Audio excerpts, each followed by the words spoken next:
is it. Don't get scared now. This is Home Alone, and it is an absolute holiday classic. No turning back.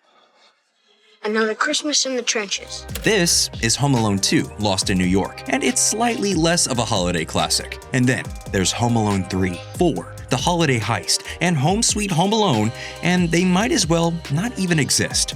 So what happened here?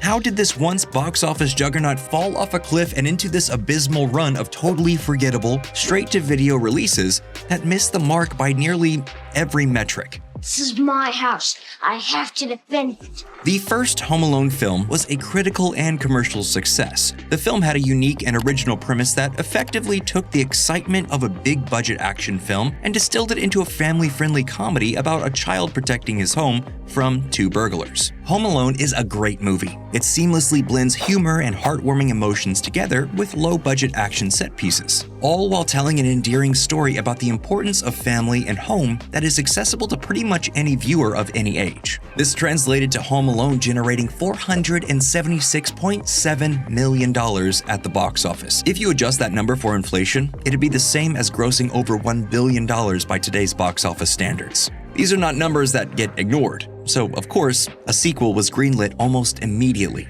Keep the change, you filthy animal. Home Alone 2 Lost in New York was released in 1992, and once again, audiences lined up for another holiday adventure in hopes of it capturing the same magic as the original film. Where's Kevin? 14.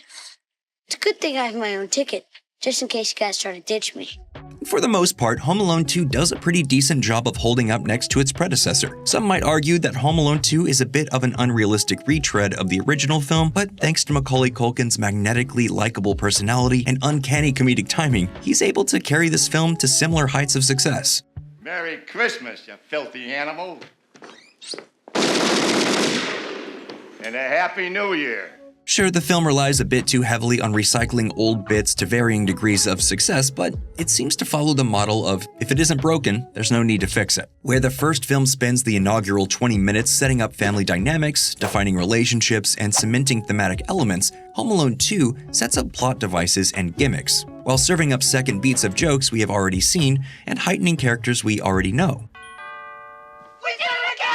Home Alone 2 sidesteps too many necessary components to make it a great film. The Mccallisters learned nothing from forgetting their child in the first film and lose them again in an airport. Kevin learns nothing about the appropriate thing for a minor to do when separated from his family, and Harry and Marv learn nothing about Kevin Mccallister's superhuman understanding of applied physics. Since nobody has learned anything, we aren't necessarily as invested as we need to be as the film's story plays out. Despite all of its flaws, Home Alone 2 Lost in New York was another home run at the box office and was able to generate a sizable return of about $358 million in 1992. So, of course, the studios went right back to work on Home Alone 3.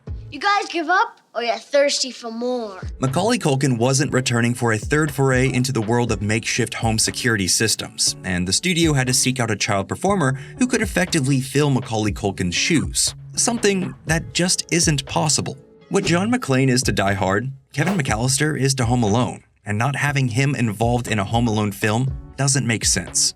Look what you did, you little jerk. Home Alone 3 is a standalone film, and it's wholly unrelated to the first two films. There isn't even a nod to them. It's just an entirely new film that uses the same formula, but it fails on almost every front. It seems like the intent behind making it was just to get to the hijinks as fast as possible without laying any of the necessary groundwork to tell us why we should care. The plot just focuses primarily on injuring four criminals who are about as threatening as a bowl of cereal in wild and outlandish ways. There's no heart, there's no charm, and there's certainly no Macaulay Culkin. Alex D. Linz is a cute kid, but it really starts and stops there. It's not that he's necessarily a bad performer, he just doesn't have that gravitational charm that's present in Macaulay Culkin's performance. Are you here all by yourself? Ma'am, I'm 8 years old.